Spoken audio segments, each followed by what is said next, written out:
versículo 24. Evangelho de Lucas, capítulo 22, a partir do versículo 24. Quantos encontraram, digam graças a Deus. Assim nos diz a palavra do Senhor. E houve também entre eles contenda sobre qual deles parecia ser o maior. E ele lhes disse: os reis dos gentios dominam sobre eles, e os que têm autoridade sobre eles são chamados benfeitores. Mas não sereis vós assim. Antes, o maior entre vós será como o menor, e quem governa como quem serve.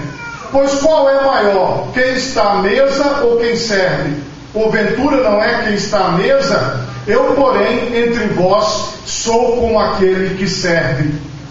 E vós sois os que tendes permanecido comigo nas minhas tentações. E eu vos destino o reino, como meu Pai me destinou, para que comais e bebais na minha mesa, no meu reino, e vos assenteis sobre tronos, julgando as 12 tribos de Israel. Amém? Por favor, levanta a tua mão direita o mais alto que você puder, feche os seus olhos e oremos a Deus. Pai Todo-Poderoso, neste momento eu quero te pedir, ó Deus, a revelação da tua palavra, o conhecimento da tua palavra. Eu quero te pedir agora, Senhor, que cada uma destas pessoas, ó Pai, que estão ouvindo a tua palavra, sejam impactadas por ela, Senhor, e tenham a direção para as suas vidas. Pai, ministra com teu Santo Espírito sobre nós e guia-nos, ó Deus, nas veredas da justiça, por amor do teu nome. Amém e graças a Deus. Podemos assentar, meus irmãos, em nome de Jesus. Meus irmãos, o tema da mensagem nesta noite está aqui, ó: assentareis sobre tronos. Por que o Senhor disse isso para os seus discípulos? Porque o Senhor estava falando assim: tem algo maior para você ali na frente. E esse é o conhecimento que nós temos que internalizar hoje. Tudo que nós passarmos ou que nós vivemos é porque tem algo maior para nós ali na frente. Esses tronos que o Senhor falou não era para aquele tempo que os apóstolos estavam vivendo, ainda não é para este tempo que nós estamos vivendo, mas é para um tempo futuro. E eles se assentariam na mesa, em tronos, no reino de Deus, para julgar as tribos de Israel. Essa foi uma promessa específica para aqueles apóstolos. E com certeza essa promessa, ela se estende para a igreja do Senhor. Talvez você vai ser incluído no grupo do apóstolo Pedro, ou no grupo de governo do apóstolo João, ou no grupo de governo do apóstolo Tomé. O fato é que a Bíblia diz que nós reinaremos com Cristo em glória.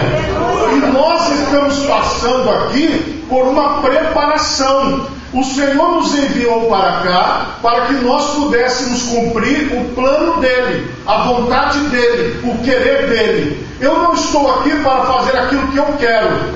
Você não está aqui para fazer aquilo que você quer. Nós estamos aqui para fazer aquilo que Ele quer. Existe um Senhor e existem os servos. Existe um chefe e existem aqueles que vão trabalhar para Ele. E todos nós somos esses irmãos. Todos nós somos esses trabalhadores, estes servos, estas servas, que estamos juntos na presença de Deus para glorificarmos ao nome do Senhor através da nossa vida.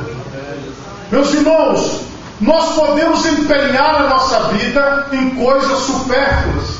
Nós podemos empenhar a nossa vida em prazeres pessoais.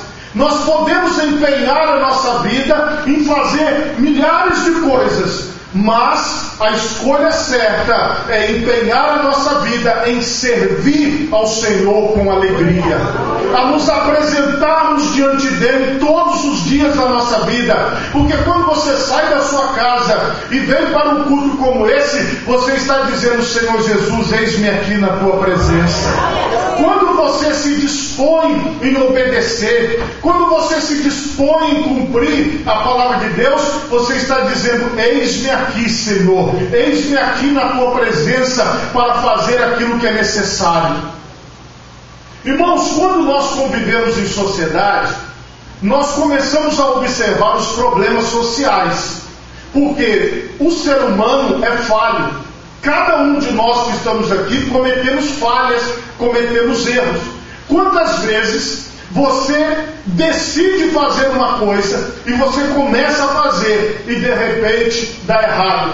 Eu vejo muito isso em receitas que as pessoas pegam. Parece que quando você está assistindo aquele vídeo e a pessoa está fazendo a receita, vai dar tudo certo. Você pega os mesmos ingredientes, a mesma medida, e você faz e não sai do mesmo jeito.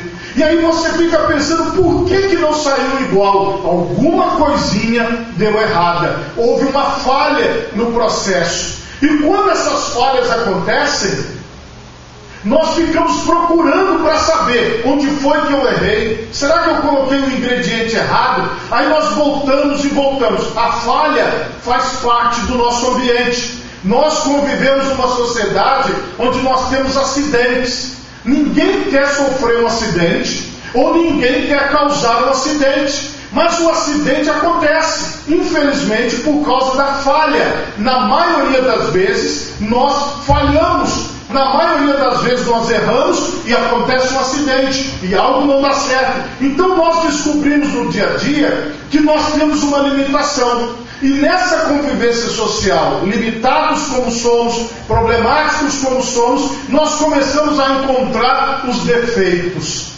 Porque a verdade é a seguinte: na internet as pessoas procuram, por exemplo, a pessoa tira 50 fotos e posta uma, porque foi aquela que ficou melhor. As outras que ficaram ruins, ela deleta. No mundo da internet, as pessoas postam as fotos sempre sorridentes e sempre com a melhor performance. E muitas pessoas, vendo a rede social, transferem para a sua própria vida como se tudo fosse flores, como se tudo fosse beleza, como se tudo fosse filtro da internet. A gente vê pessoas de 70 anos com a pele lisinha na internet. A gente vê pessoas que a gente no dia a dia a gente olha para ela, quando a gente olha na internet parece uma outra pessoa. Por quê? Porque tem filtros na internet, tem uma forma de ficar mais bonito. Só que o que acontece? Aquilo que nós vemos de mais bonito, de melhor, na prática acontece sim naquela hora que você vai se arrumar, que você vai vestir aquela roupa, mas na maior parte do tempo você não vai estar parecida ou parecido com aquele filtro da internet. Você vai estar em outro ambiente, e esse ambiente onde as pessoas veem os defeitos, veem as dificuldades, muitas vezes nesses ambientes é que os problemas começam a acontecer. Porque às vezes, quando você só assiste um filme, ou quando você só olha na internet as coisas, parece que está tudo bem, mas no dia a dia os problemas começam a acontecer, os defeitos vão aparecendo e as pessoas começam a reparar: ué, mas aquele fulano ele não é magrinho igual está na internet não, olha só a diferença. Aí a pessoa depois começa a falar assim: ué, mas a internet fala com uma vozinha tão assim, né? Mas pessoalmente é diferente. O que é que está ali? Aí começam a ver os defeitos. A convivência social, rapidamente você pega os defeitos. Rapidamente você traça o perfil de uma pessoa e você diz assim: olha, essa pessoa é assim, assim, assim, aquela é daquele jeito. Porque é a convivência. Você vai convivendo e você vai vendo os acertos, você vai vendo os defeitos das pessoas. E nessa convivência de ver acertos e ver defeitos, o que acontece? Se eu sou bom numa coisa, eu digo assim: bom, então eu vou fazer isso aqui, porque eu sei fazer. Aí tem uma outra pessoa que fala: não, mas eu sou bom em tal coisa, deixa que aquilo ali eu faço. E assim a sociedade foi construída. Nós, por exemplo, a maioria de nós não consegue construir um banco como esse que nós sentamos. A maioria de nós não consegue fazer. Como é que faz um púlpito de acrílico como esse? Eu não domino isso, eu não sei fazer um púlpito de acrílico. Como é que pode fazer um púlpito desse? e ficar aqui, olha, dá certinho. Eu não sei, mas tem pessoas que sabem fazer. E aí a sociedade ela vai se dividindo entre aqueles que têm determinada expertise, outros têm outras, e aí a sociedade vai se arrumando e vai se dividindo. Mas para tudo funcionar, nós colocamos gestores, que é assim que nós chamamos nos dias de hoje. Se você vai numa empresa, você vai ter gerente, você vai ter supervisor, você vai ter supervisora, você vai ter encarregado, e cada empresa tem um nome lá na hierarquia da empresa. Se você olha, por exemplo, uma cidade aqui no Brasil, ela tem um prefeito, ela tem secretários, ela tem uma Câmara de Vereadores que vota ou não o orçamento, o que pode e o que não pode ser gasto, tem uma organização. Se você entra, por exemplo, numa igreja, a mesma coisa. Você tem na igreja o pastor, você tem na igreja pastores, você tem na igreja líderes. Em qualquer lugar que você vai ter pessoas responsáveis para que a sociedade se organizasse. Foi feito tudo isso. Só que o que acontece? Na maioria das vezes, as pessoas elas costumam varrer para debaixo do tapete os problemas, esconder as dificuldades e mostrar só a parte boa, e mostrar só aquilo que as pessoas querem ver. O que vai dar certo? É isso, então a pessoa faz. O que vai dar certo? É aquilo. Então essa hierarquia normalmente ela esconde o que está por trás.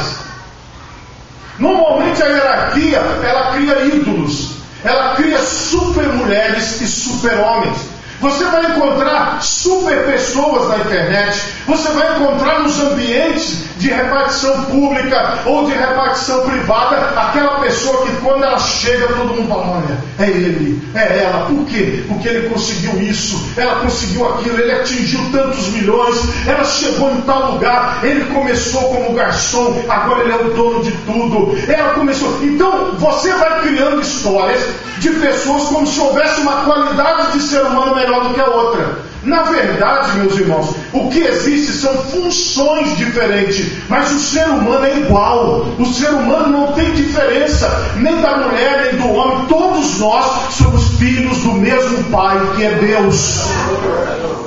Você tem habilidades diferentes que eu não tenho. Eu posso ter uma ou outra habilidade que você não tenha, mas as nossas habilidades, as nossas aptidões, os nossos dons naturais, eles não podem ser para nós aquilo que vai nos deixar mais cheios de nós mesmos. Assim, olha, eu sei fazer, olha, você viu o que eu fiz? Olha, tal coisa eu fiz, tal coisa eu fiz, tal coisa eu fiz. E aí, irmão, a soberba entra no coração do ser humano. E quando essa soberba entra no coração do ser humano, nós começamos a ver os problemas acontecerem. Porque nessas hierarquias, e nessas divisões, e nesses super-homens, e nessas super-mulheres, a humanidade vai sendo esquecida. A humanidade vai sendo deixada de lado, porque quando uma pessoa olha para um jogador de futebol, ela só vê o jogador. Ela não vê mais o homem, o filho, o pai, o tio. Porque as pessoas começam a ver só o que aquela pessoa é. Igual quando uma pessoa olha para o pastor, a pessoa vê a figura. Mas além do pastor, além da pastora, além do jogador, além da jogadora, além do gerente, além da pessoa que é influência digital, além daquela pessoa que está na supervisão da empresa, além do presidente da empresa, existe um pai, uma mãe, existe uma pessoa. E aqui, meus irmãos, o Senhor Jesus falou o seguinte: esses governos, essas divisões existem no mundo, porque isso faz parte da organização, faz parte do contexto da sociedade. Tudo que eu falei aqui para vocês não é novidade, todo mundo aqui sabe. Só que o Senhor Jesus chegou para os seus discípulos, e essa palavra se estende a nós para dizer assim: olha, no meio de vocês tem que ser diferente.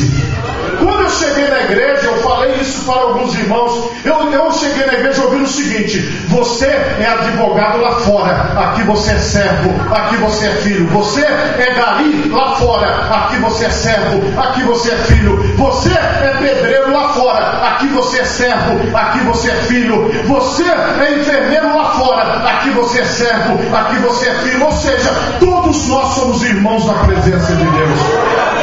Aqui não pode prevalecer a profissão.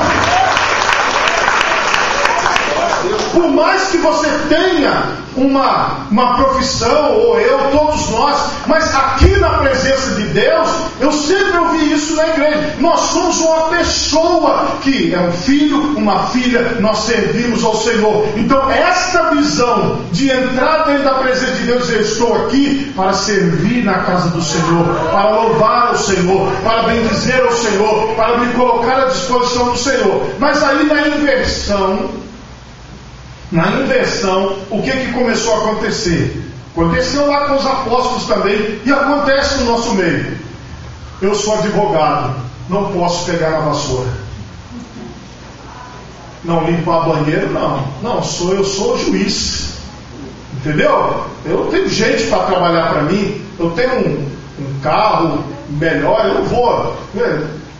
Sabe, não vou usar meu carro para levar os irmãos ali na congregação para poder pregar. Não vou entrar naquele bairro. Olha meu carro, não entra naquele bairro.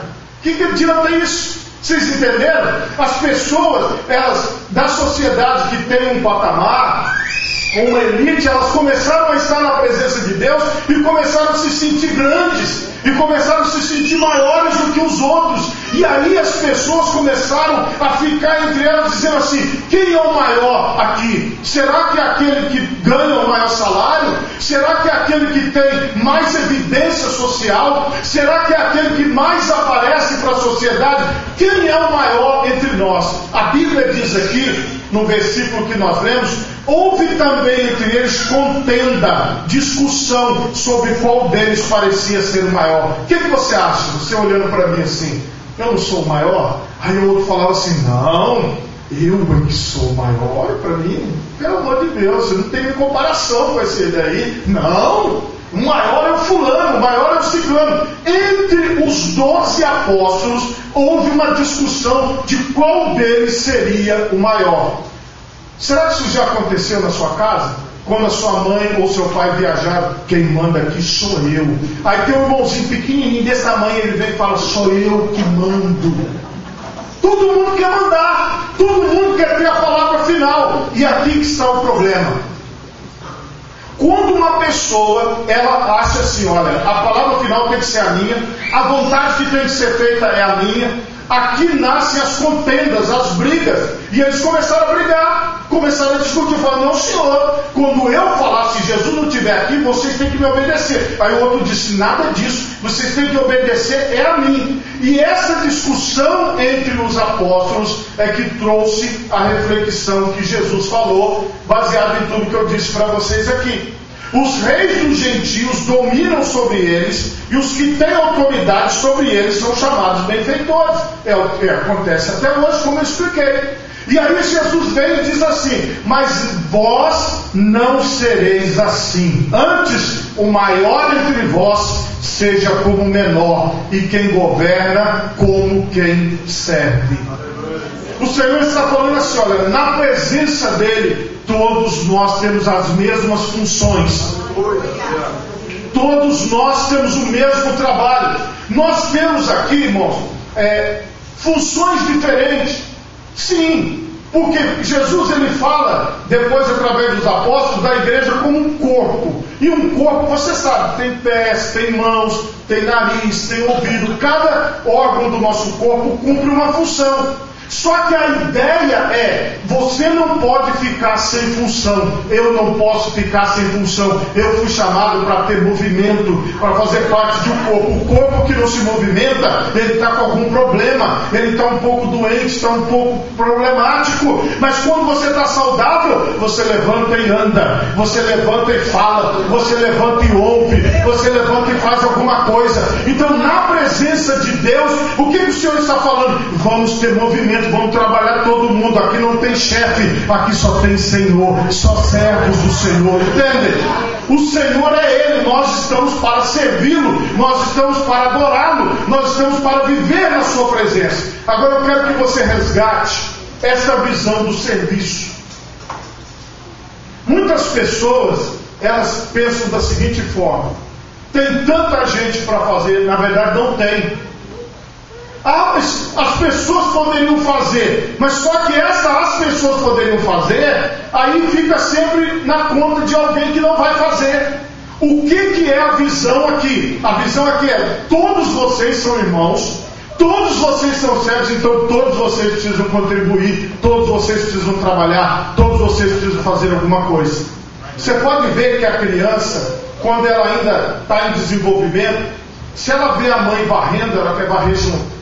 Se ela vê a mãe com uma pazinha na mão, ela quer pegar. Se ela vê a mãe cozinhando, ela quer pegar. E vai crescendo, ela vai só se afastando do fogão, só se afastando da vassoura, só se afastando do rolo, vai se afastando, vai sumindo, vai desaparecendo. Aquela pessoa que tinha maior alegria, maior felicidade. Irmãos, o meu filho falava assim para mim: pai, me deixa pagar a conta. Ele falava isso comigo: me deixa pagar a conta. Eu falei: mas por que você quer pagar a conta? Porque eu quero. Porque eu não sei se na mente dele era importante pagar a conta, alguma coisa. E a minha esposa falou: deixa ele pagar, dá uma continha para ele pagar. Só uma continha, deixa ele ir pagar. Aí, maravilha. Eu fui botando ele para pagar. Chegou um dia que ele falou assim: só eu que tenho que pagar a conta? O camarada foi crescer. Ele se remontou e falou: nossa, só eu que tenho que pagar a conta, porque chega uma hora que você vai entregando, vai pagando todo dia, né? A pessoa vai cansando, ela vai falando: meu Deus, mas só eu. Antes eu não pagava nenhuma, comecei, agora tudo sou eu que pago. Então chega um momento que você vai sentir uma carga, que você vai sentir um peso. Aí volta na essência: para quem que eu vou passar isso? Eu vou passar isso para o meu chefe? Eu vou passar isso para a pessoa que está sob a minha liderança? Eu vou passar isso para quem? Então a verdade é a seguinte: se você se entende como parte da igreja de Deus, como parte do corpo de Cristo, você vai pensar da seguinte forma: se eu que sou coração parar de bater, o corpo morre.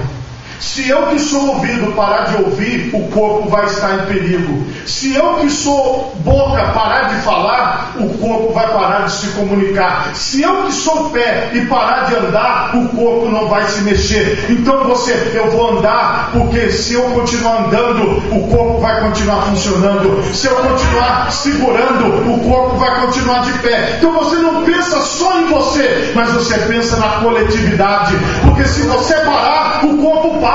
Se você parar, o corpo sente. E aí você começa na dinâmica de servir ao Senhor com alegria e apresentar-se diante dele com cântico e estar na presença do Senhor, porque não tem maior, não tem menor. Você está aqui cumprindo o plano de Deus. Você está na sua casa cumprindo o plano de Deus. Você está no seu trabalho cumprindo o plano de Deus. Então isso não tem aposentadoria, não tem vencimento, não tem férias. Aonde você põe a planta dos seus pés, ali está a parte do corpo de Cristo.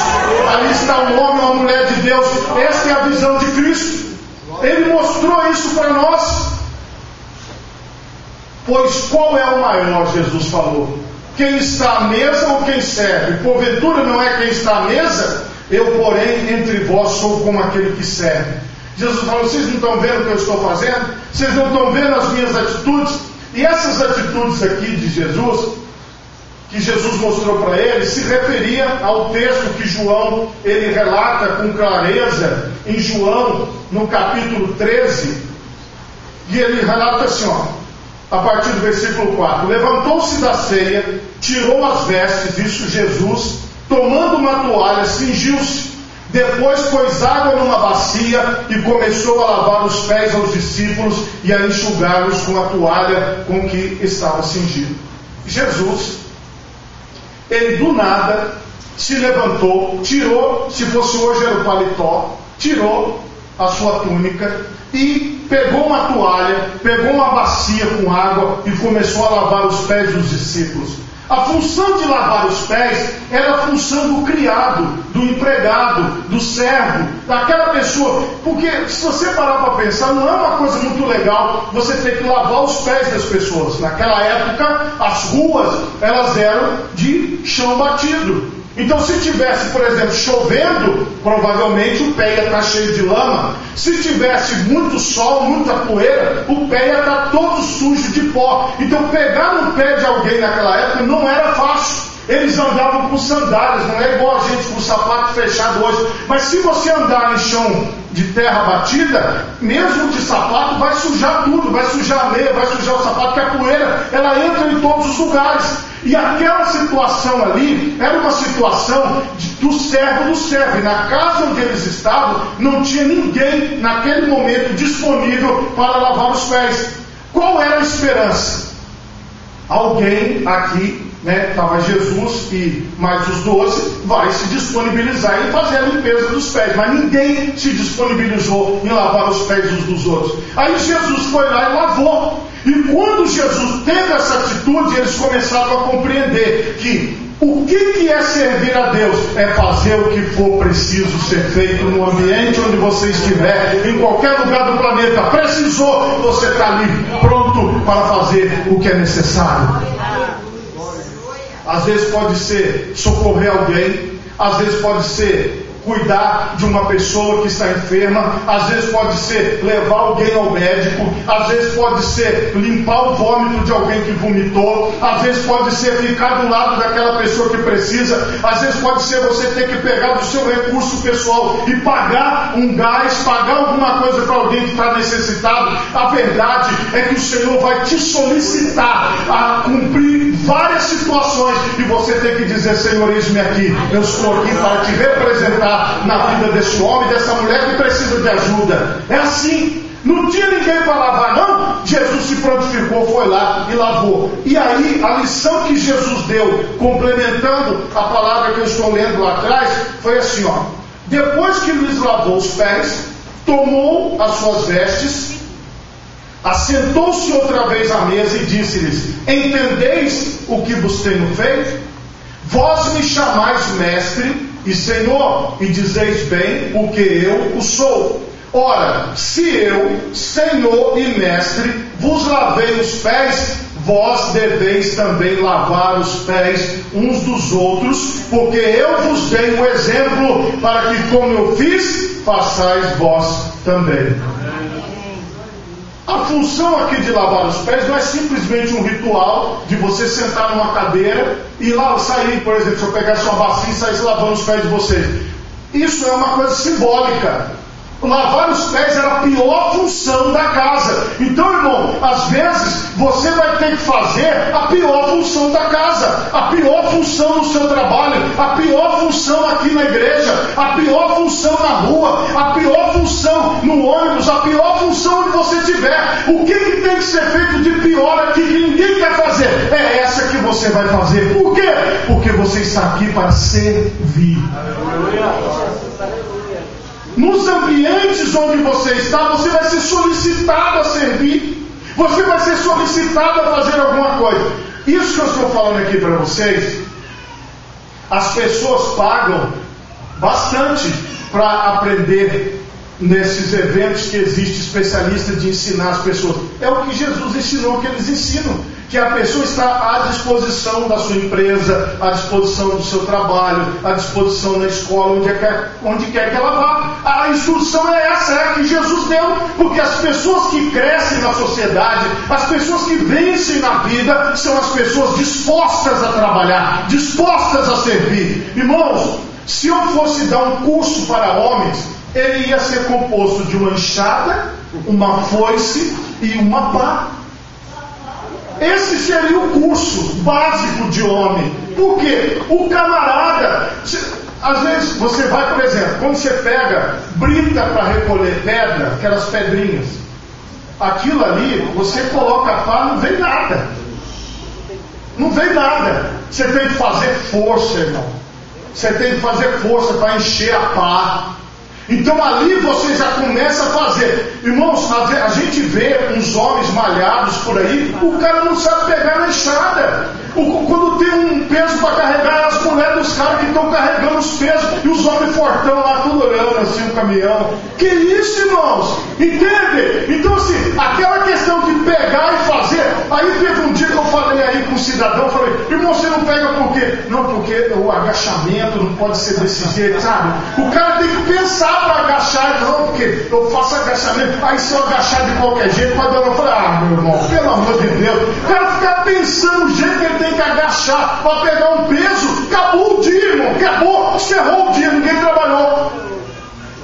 Vocês entendem? Quem trabalha, ele olha para aquela coisa, ele vai fazer o serviço, Então a sociedade, o contexto de hoje é que as pessoas pensam demais para fazer uma coisa e acabam não fazendo nada. E aí fica um esperando pelo outro, um querendo que o outro faça e ninguém acaba trabalhando. E Jesus falou o seguinte: o que está precisando? Aí Jesus não ficou lá pensando: será que se eu agachar vai dar uma distensão na minha costela, nas minhas costas? Será que se eu agachar vai dar algum problema na minha coxa? Vai distender o músculo posterior e tal? Não, Jesus foi lá, pegou a bacia, agachou e fez o serviço. Irmão, é assim que funciona. O seu corpo foi feito por Deus para trabalhar. Então se você agachar, se você levantar, se você fizer o exercício, vai dar certo. Agora o problema é que nós vivemos um contexto de passar sempre para outras pessoas.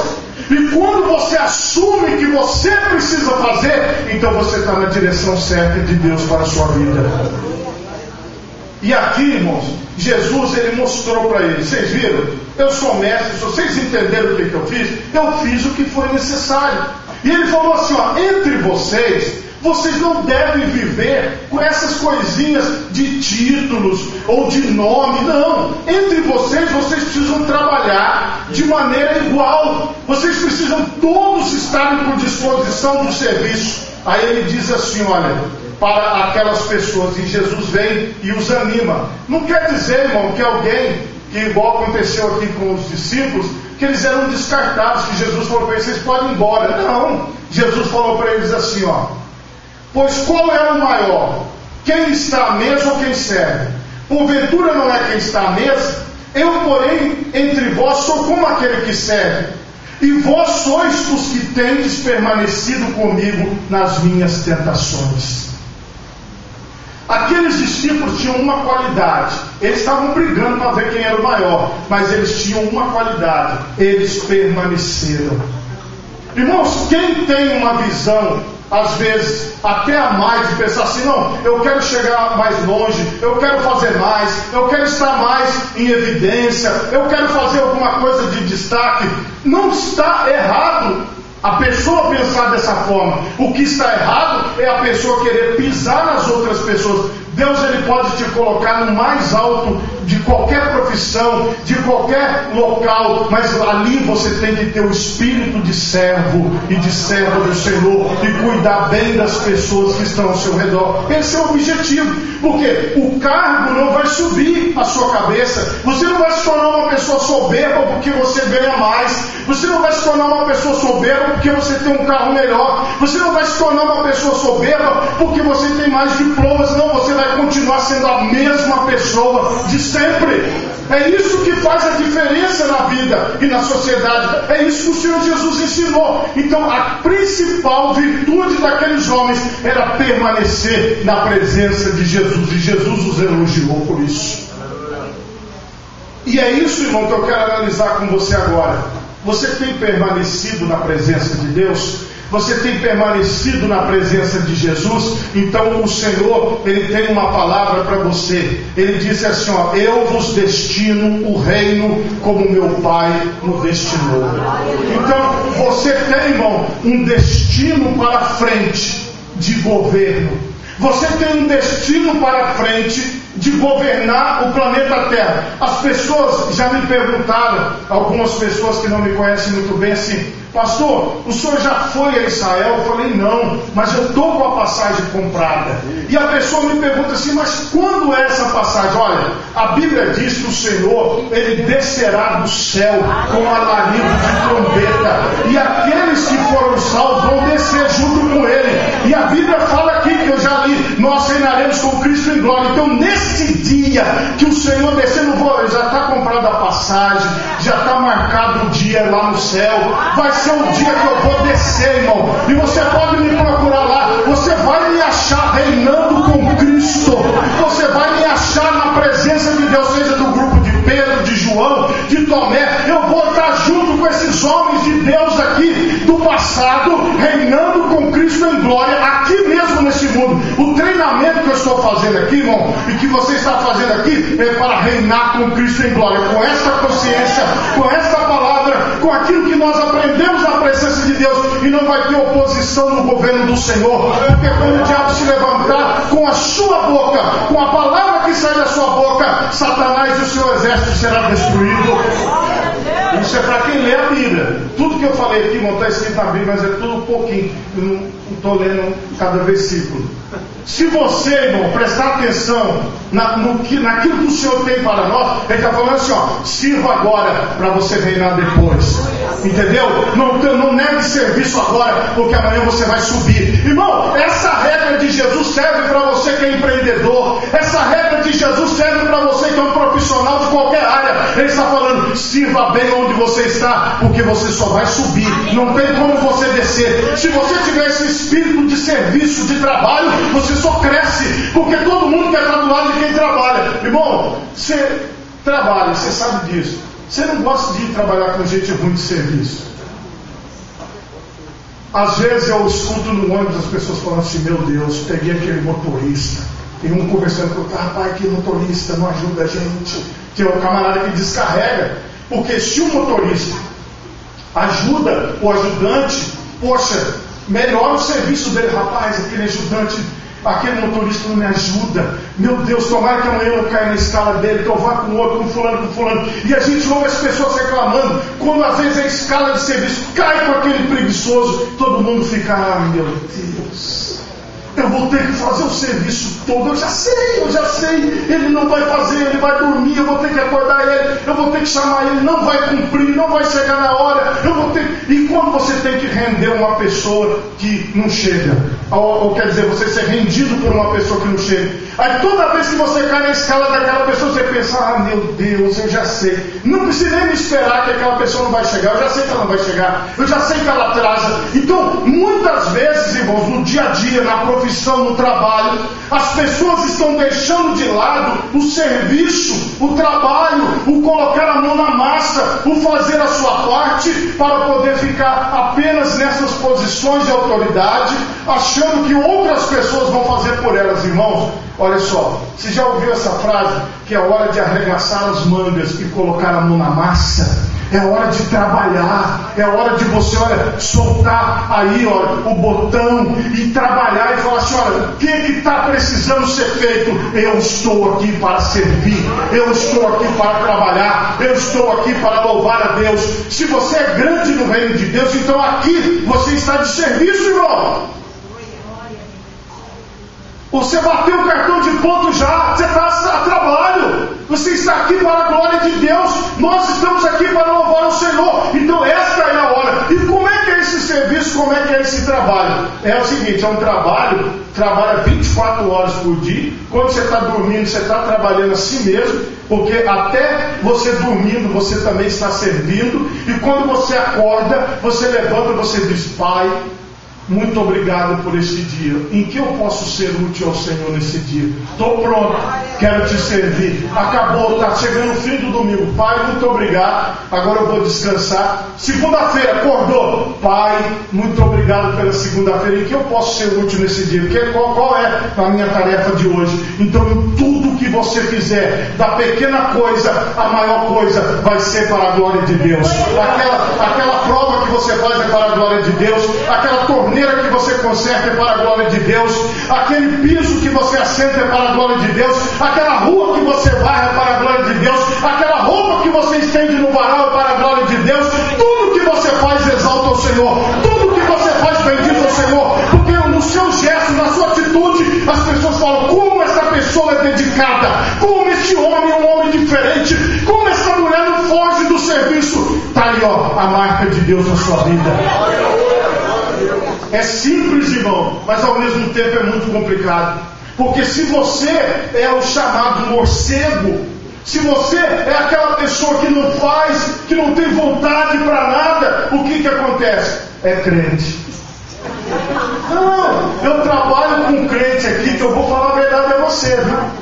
É assim que eles falam, sabia? Fala assim, olha, tem uma crente aqui que eu vou te dizer, viu? Olha, tem um crente aqui que eu vou te falar. Esse aí Mas por que as pessoas utilizam de forma pejorativa a palavra crente? Para dizer que não gosta de trabalho, para dizer que não gosta de fazer as coisas. Então, quantas piadas nós já ouvimos sobre isso? Só que preste atenção, não foi isso que Jesus ensinou. Jesus falou, aqui todo mundo é trabalhador. Jesus falou, quem está me seguindo, aqui todo mundo trabalha. Aqui não tem pessoa encarregada não, aqui só tem trabalhador. Aqui só tem servo, aqui só tem pessoas que pegam e que estão fazendo e que estão envolvidas no dia a dia. Isso é para tudo, irmão, para tudo. É dentro de casa, é no trabalho e é aqui na igreja. Nós fazemos tudo para a glória de Deus. Esta é a direção que você pode ter para a sua vida. Essa é a direção que você tem para você. Eu estava com saudade de você, Beto, puxar essa palma aí. Nas igrejas onde eu fui no passado, ninguém puxava palma, ninguém batia palma. Tem que ter um para puxar.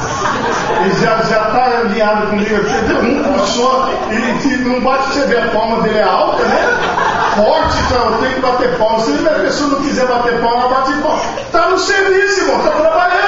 Entendeu? Porque ele sabe que eu gosto que bate palma. Ele já bate, já começa a bater a palma, todo mundo vai junto. Vocês entenderam o que é isso, irmão? É fazer tudo o que você fizer no seu dia a dia para a glória de Deus, e o nome do Senhor vai ser glorificado e as pessoas vão ser impactadas. Por favor, coloque as suas mãos na altura do seu coração. Feche os seus olhos e oremos a Deus. Pai Todo-Poderoso, neste momento